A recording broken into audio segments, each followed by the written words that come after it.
देखिए अभी हम आपको श्वसन एक्सरसाइज का महत्वपूर्ण ऑब्जेक्टिव को बताएंगे। यदि इस वीडियो को शुरू से आखिरी तक देख लें तो आपको यह समझ में आ जाएगा कि श्वसन वाला एक्सरसाइज से कौन कौन सा महत्वपूर्ण ऑब्जेक्टिव निकल सकता है या बनता है या फिर बोर्ड एग्जाम में पूछा जाता है। और हम यह पूरा उम्मीद के साथ कहते हैं कि यदि इस वीडियो को देख लें शुरू से आखिरी तक, आपका जो महत्वपूर्ण प्रश्न है वह आपको बढ़िया समझ में आ जाएगा। तो ध्यान दीजिए। तो देखिए पहला प्रश्न है, कौन सा बीमारी श्वसन तंत्र में होता है? श्वसन तंत्र मनुष्य का मुख्य रूप से फेफड़ा कहलाता है। श्वसन तंत्र में मुख्य रूप से फेफड़ा आता है और फेफड़ा में ज्यादातर जो बीमारी होने का चांस रहता है वह निमोनिया। कौन सा? निमोनिया। यदि कोई आपसे पूछे कि श्वसन तंत्र अर्थात फेफड़ों में कौन सा बीमारी होता है, कहेगा निमोनिया होता है। निमोनिया जब होता है ना, तो खास करके ऐसे तो निमोनिया ज्यादातर बच्चे में होता है, लेकिन जब निमोनिया होता है तो उस समय फेफड़ों में ऐसा डॉक्टर साहब बताते हैं कि उसके फेफड़ों में छेद हो गया है, अर्थात ठीक से निमोनिया से प्रभावित बच्चा या व्यक्ति श्वसन नहीं कर पाते हैं। अब आगे देखिए, दूसरा प्रश्न है, भोजन का पाचन किस प्रकार की अभिक्रिया है? हाँ, तो याद रखिएगा, भोजन का पाचन जो होता है हमारे शरीर में वह मुख्य रूप से अपचन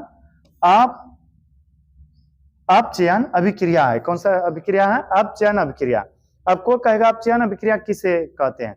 जिसमें ऑक्सीजन का ह्रास होता हो, हानि होता हो, खत्म होता हो, तो उसे हम अपचयन अभिक्रिया कहते हैं। खुद से सोचिए, यदि हम खाना खाते हैं या श्वसन लेते हैं, श्वसन करते हैं, श्वसन में क्या करते हैं? ऑक्सीजन लेते हैं, CO2 छोड़ते हैं। ऑक्सीजन की कमी होता है कि बढ़ोतरी? हम जो लिए ऑक्सीजन अब छोड़ेंगे क्या? CO2 मुख्य रूप से। तो यहाँ पर ऑक्सीजन का ह्रास हुआ, ऑक्सीजन का कमी हुआ, इसलिए हम इसे कहेंगे अपचयन अभिक्रिया। फिर आगे देखिए, आगे है, किस प्रकार के श्वसन में अधिक ऊर्जा मुक्त होती है? किस प्रकार के श्वसन में अधिक ऊर्जा मुक्त होते हैं? श्वसन दो प्रकार के होते हैं, वायवीय श्वसन और अवायवीय श्वसन। तो वायवीय श्वसन से जो श्वसन के ऑक्सीजन की उपस्थिति में होता है उसे कहते हैं वायवीय श्वसन, और जो श्वसन ऑक्सीजन के अनुपस्थिति में होता है उसे कहते हैं अवायवीय श्वसन। तो वायवीय श्वसन से अधिक ऊर्जा की प्राप्ति होती है या अधिक ऊर्जा मुक्त होती है। अब आगे प्रश्न है, मछली का श्वसन अंग क्या है? मछली जो श्वसन करते हैं ना, वह गिल्स या गलफड़ा के द्वारा करते हैं। गिल्स या गलफड़ा के द्वारा। आप लोग देखे होंगे मछली के इस जगह पर लाल लाल फूल पत्ती जैसा होता है, उसी को कहते हैं गिल्स या गलफड़ा। फिर आगे है, मनुष्य का श्वसन अंग क्या है? मनुष्य का श्वसन अंग नाक और मुंह नहीं है बल्कि फेफड़ा है। मनुष्य का श्वसन अंग क्या है? फेफड़ा। मनुष्य के पास कितने फेफड़ा होता है? 2 फेफड़ा। अब आगे देखिए, तिलचट्टा में कितने जोड़े श्वास रंध्र पाया जाता है? तिलचट्टा जो होता है ना, जिसका कि खून प्राय उजला होता है, तिलचट्टा बोले या कॉकरोच बोले, उसमें 10 ठो श्वसन रंध्र पाया जाता है। कितना श्वसन रंध्र पाया जाता है? 10 ठो। अब आगे है, पौधे में श्वसन होता है। देखिए, पौधों में मुख्य रूप से जो श्वसन होता है वह पत्तियों के द्वारा, यानी कि पत्ता के द्वारा, लेकिन अन्य जो उसका भाग होता है जैसे जड़, तना, उसके भी द्वारा श्वसन होता है। यदि इनमें से सभी नहीं होता तो हम कहते पत्तियों के द्वारा श्वसन होता है। किसके द्वारा? पत्तियों के द्वारा। लेकिन जड़ है, पत्तियां है, तना है, इसलिए हमें यह कहना पड़ेगा कि पेड़ पौधे में श्वसन जड़ के द्वारा भी होता है, पत्तियों के द्वारा और तना के द्वारा भी, लेकिन इनमें से सबसे ज्यादा किसके द्वारा? पत्तियों के द्वारा। अब आगे है, निश्वसन द्वारा निकली वायु में क्या रहते हैं? हम जो खींचते हैं, श्वसन जब करते हैं तो लेते हैं ऑक्सीजन, लेकिन छोड़ते हैं CO2। तो छोड़ने की क्रिया को कहते हैं निश्वसन। क्या कहते हैं? निश्वसन। तो निश्वसन द्वारा निकली वायु में रहती है CO2, यानी कि कार्बन डाइऑक्साइड। फिर श्वसन कितने प्रकार के होते हैं? श्वसन 2 प्रकार के होते हैं, वायवीय श्वसन और अवायवीय श्वसन। देखिए, हम अभी कोई वर्क नहीं कर रहे हैं, तरह से समझिए, तो इस समय वायवीय श्वसन होगा, लेकिन हाथ को जब पूरा घुमाना शुरू करेंगे तो इस जगह पर पूर्ण रूप से श्वसन नहीं हो पाएगा। तो यहाँ पर एक तरह से ऑक्सीजन की अनुपस्थिति में क्रिया हुआ, तो इसे कहते हैं अवायवीय श्वसन। तो श्वसन 2 प्रकार के होते हैं, वायवीय श्वसन और अवायवीय श्वसन। अब देखिए आगे प्रश्न आगे है, ऑक्सीजन की उपस्थिति में कौन सा श्वसन होता है? अभी तो बताए थे ऑक्सीजन की उपस्थिति में होता है वायवीय श्वसन, जबकि ऑक्सीजन के अनुपस्थिति यानी कि ऑक्सीजन नहीं रहेगा तो नहीं होगा अवायवीय श्वसन। तो ऑक्सीजन की उपस्थिति में होता है वायवीय श्वसन। और देखिए यदि आपको वीडियो या अच्छा लगे तो वीडियो को लाइक करने में कंजूसी नहीं कीजिएगा, क्या कि हम जो वीडियो बनाते हैं थोड़ा इसमें मेहनत लगता है। पहले तो क्वेश्चन सेट करना होता है, उसके बाद वीडियो बना करके एडिटिंग करके अपलोड करना होता है। देखिए आगे है, ऑक्सीजन की अनुपस्थिति में कौन सा श्वसन होता है? ऑक्सीजन की उपस्थिति में वायवीय, अनुपस्थिति में अवायवीय श्वसन। अनुपस्थिति रहे, अनुपस्थिति में कौन सा श्वसन होता है? अवायवीय श्वसन। जैसे अभी देखिए यहाँ पर वायवीय हो रहा है, क्या कि हम कुछ कम नहीं कर रहे हैं, लेकिन जब घुमाएंगे ना तो यहाँ पर ठीक से ऑक्सीजन नहीं पहुंच पाएगा, ये पहुंचने में परेशानी होगा। तो इस जगह पर हो गया ऑक्सीजन के अनुपस्थिति में कौन सा? अवायवीय श्वसन। अब आगे देखिए, किस श्वसन से अधिक ऊर्जा प्राप्त होता है? तो वायवीय श्वसन से, वायवीय श्वसन से, वायवीय श्वसन से अधिक ऊर्जा प्राप्त होता है। अब आगे है, किस श्वसन से कम ऊर्जा प्राप्त होता है?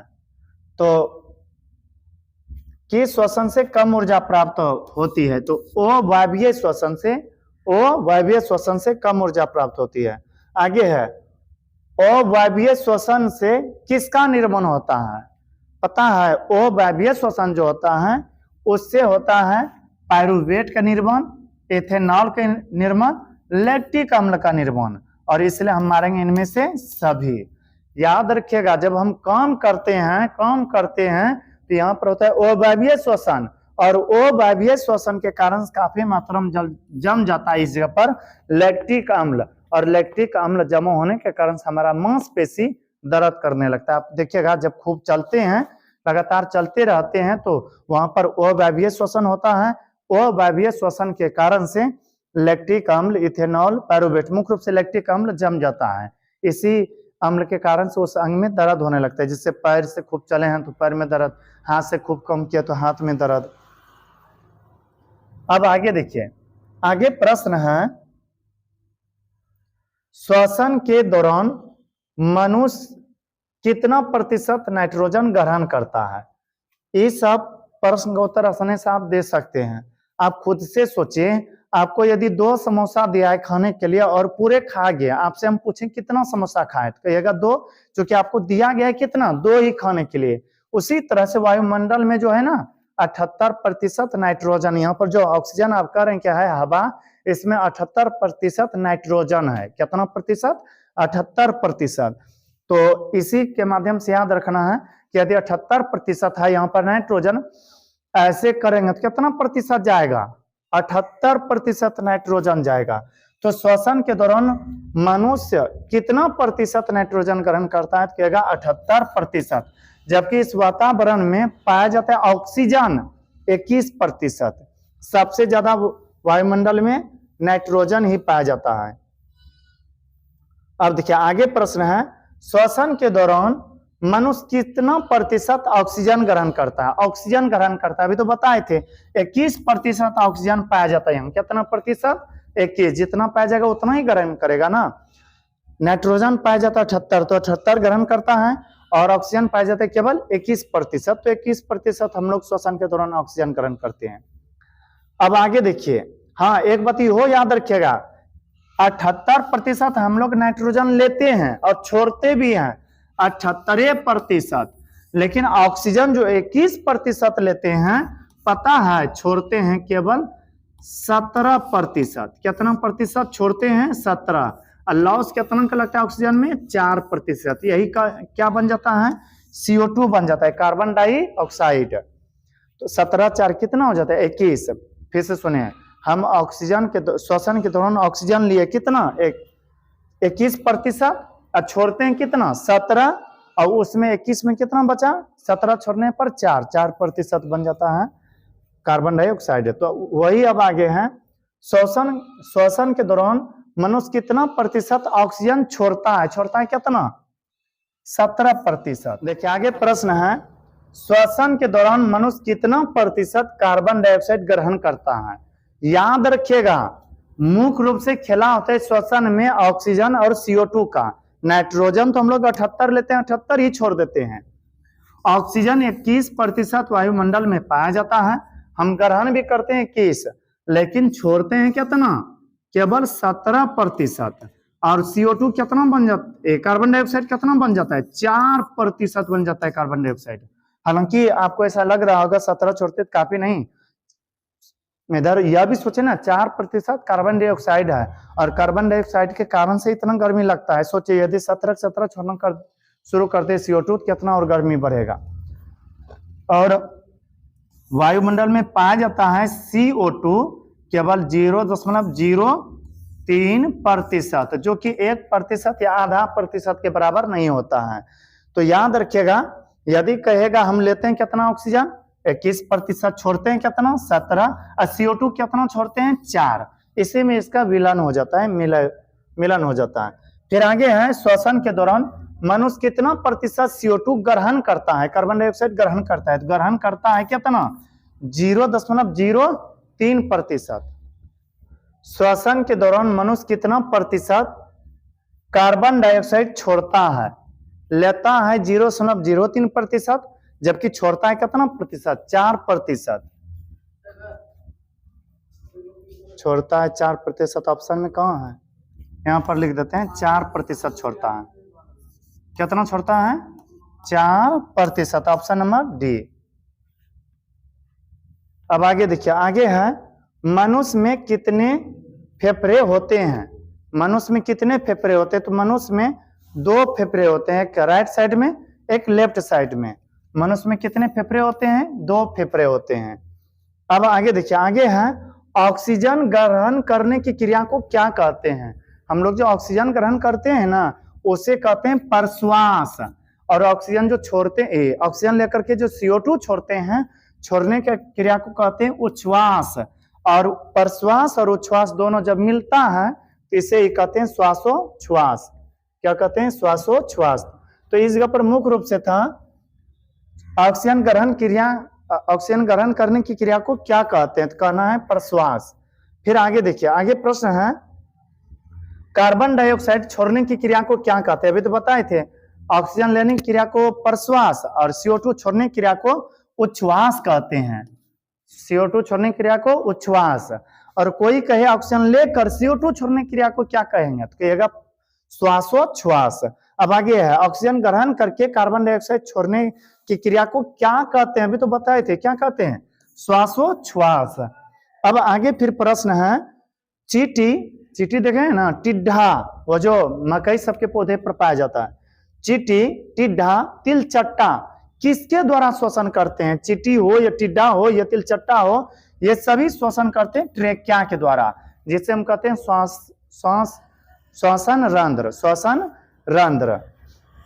अब आगे देखिए, आगे है मेढक का बच्चा किसके द्वारा श्वसन करते हैं। मेढक का बच्चा, जिसको हम टेटपो कहते हैं, छोटा छोटा, बचपन में हम लोग उसको पकड़ते थे बेंग मछली कह करके। तो आप देखिएगा मेढक का बच्चा जो होता है ना, वो मछली जैसा पूंछ उसके पास होता है और उसी तरह चलता है, जैसे कि हम लोग क्या कहते थे बचपन में, बेंग मछली। तो वह श्वसन करता है उसमें बचपन में गिल्स या गलफरा के द्वारा। मेढक का जो बच्चा होता है वह श्वसन करता है गिल्स या गलफरा के द्वारा।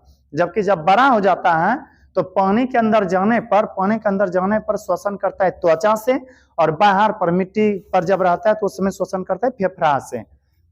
तो इधर आगे देखिए, मेढक का श्वसन अंग क्या है, अभी तो बताए थे, यदि पानी में है तो श्वसन करेगा त्वचा से, और जमीन पर है तो श्वसन करेगा फेफड़ा से। जबकि वो यदि उसका बच्चा है तब करेगा वो गिल से गलफरा से। लेकिन ऑप्शन के अकॉर्डिंग, ऑप्शन के अनुसार यहाँ पर त्वचा या फेफड़ा होगा। काहे कि यहाँ पर मेढक है, मेढक का बच्चा नहीं है। आगे देखिए, और इनमें से सभी भी नहीं था। जानवर का श्वसन अंग क्या है, जितने भी जानवर होते हैं ना, चाहे गाय हो, भैंस हो, बकरी हो, कुत्ता हो, बंदर हो, सब के सब श्वसन करते हैं फेफड़ा के द्वारा। किसके द्वारा, फेफड़ा के द्वारा। फिर आगे देखिए, आगे प्रश्न है पक्षी का श्वसन अंग क्या है। जितने भी पक्षी होते हैं, जितना भी पक्षी होता है, सब के सब श्वसन करता है फेफड़ा के द्वारा। क्या द्वारा, फेफड़ा के द्वारा। अब आगे देखिए, आगे है अमीबा और देखिए थोड़ा लाइन कट गया था, इस वजह से थोड़ा लाइटिंग अभी कम महसूस हो रहा होगा, पर कोई दिक्कत नहीं, हम आखिरी तक बताते हैं जितना कि इस पार्ट में बताना था ऑब्जेक्टिव। देखिए आगे प्रश्न है, अमीबा और पैरामीशियम का श्वसन अंग क्या है? अमीबा और पैरामीशियम जो होता है ना, वह श्वसन करता है कोशिका झिल्ली के द्वारा। आप कहिएगा सर कोशिका झिल्ली के द्वारा का है, तो सुनिए, अमीबा हो या पैरामीशियम एक कोशिका का बना ही होता है। एक कोशिका जानते हैं ना, मेरा जो उंगली है, एक उंगली में लाखों कोशिका होगा, लाखों। अब इसका एक अंश से निकालेंगे तो फेफड़ा हृदय किधर बसेगा, तो इसलिए अमीबा या पैरामीशियम में श्वसन होता है कोशिका झिल्ली के द्वारा। अब आगे देखिए, आगे है सीप जिसे हम सितुआ कहते हैं, सीप जिसे सितुआ कहते हैं, आप लोग देखे होंगे शायद कभी पानी में।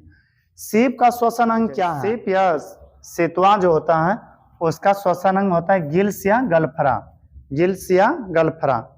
अब आगे देखिए, आगे है झींगा मछली का श्वसन अंग क्या है? झींगा मछली का श्वसन अंग है गिल्स या गलफरा। ठीक है, अब आगे है सर्प, छिपकली, कछुआ, मगरमच्छ का श्वसन अंग क्या है? देखिए है सर्प जिसे हम सांप कहते हैं, छिपकली देखे होंगे दीवार पर कभी, कछुआ, मगरमच्छ, इसका श्वसन अंग क्या है? तो इसका श्वसन अंग है फेफड़ा। क्या है? फेफड़ा।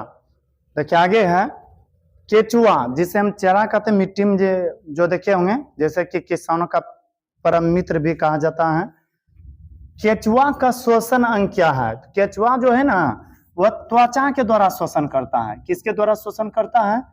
त्वचा के द्वारा। कोई यदि आपसे पूछे केचुआ के श्वसन अंग का नाम क्या है, तो कहेगा त्वचा। फिर आगे प्रश्न है, मनुष्य के दोनों फेफड़े में कितने वायु कोष पाए जाते हैं? मनुष्य का जो दोनों फेफड़ा होता है ना, उसमें छोटे महीन ढेरी छेद पाया जाता है। तो वही पूछा गया है, मनुष्य के दोनों फेफड़ों में कितने वायु कोष पाया जाता है? तो लगभग 30 करोड़ पाए जाते हैं। कितने करोड़ पाए जाते हैं? 30 करोड़। तो फिर देखिए प्रश्न था, मनुष्य के दोनों फेफड़ों में कितने वायु कोष पाए जाते हैं? तो इसका उत्तर होगा लगभग 30 करोड़। फिर आगे है, मनुष्य के शरीर में फेफड़ा कहाँ पाया जाता है? मनुष्य के शरीर में फेफड़ा जो है ना, वक्ष गुहा में पाया जाता है। कहाँ पाया जाता है? वक्ष गुहा। तो इस वीडियो में बस इतना ही। यदि यह वीडियो आपको अच्छा लगा हो तो हमारे वीडियो को लाइक करें, और यदि अभी तक हमारे चैनल को सब्सक्राइब नहीं किए हैं तो कर ले, ताकि जो भी इस तरह से वीडियो हम अपलोड करें वह आप तक आसानी से पहुंच सके। अब मिलते हैं किसी अगला वीडियो में, तब तक के लिए धन्यवाद।